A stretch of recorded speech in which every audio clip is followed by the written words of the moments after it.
जो इस कथा को सुनेगा उसका गंगा स्नान के बराबर फल मिलेगा। भगीरथ के काकुस्थ नाम एक पुत्र था। उसको राज्य दिया और उसे भगीरथ ने बहुत राजनीति समझाई। पहली कथा गंगा जी को लाने की पुत्र से वर्ण कर आशीष दे राजा चले।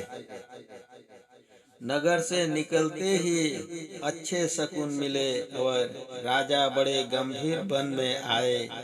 भगीरथ वन देखकर खुशी हुए और गंगा जी के लाने को तप में मन लगा दिया। एक चरण से खड़े हो दोनों भुजा उठाए हुए सूर्य के समान मन लगाकर देखने लगे।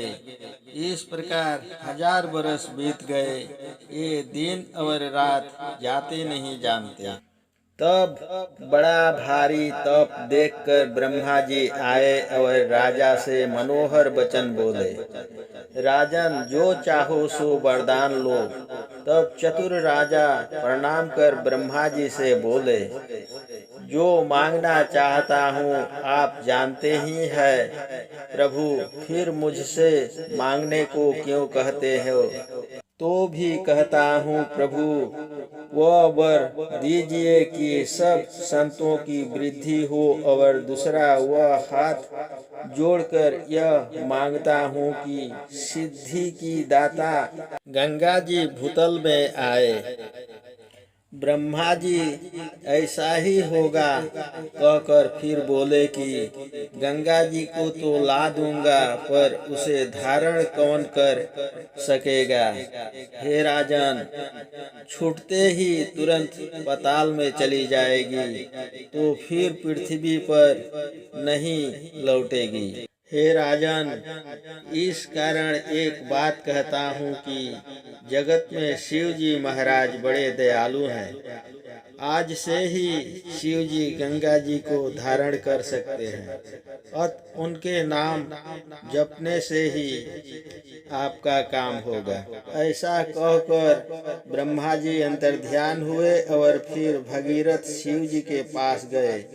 देवताओं के वर्तक अंगूठे के आधार खड़े रहे और बारंबार शिव जी का नाम उच्चारण किया।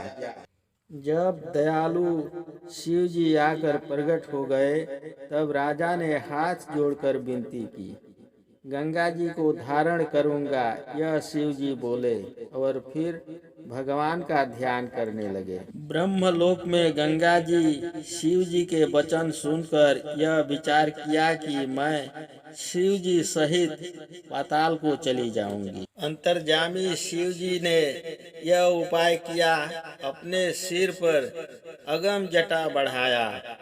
यहाँ भगीरथ ने स्तुति की कोमल वाणी सुनकर ब्रह्मा जी ने गंगा जी को छोड़ दिया। गंगा जी के छूटने पर जगत में बड़ा शोर हुआ। शेष जी, देवता और चारों दिग्गज चकित हो गए। गंगा जी फिर शिव जी की जटा में समाई और 1 बरस तक जटा में ही भूली रही।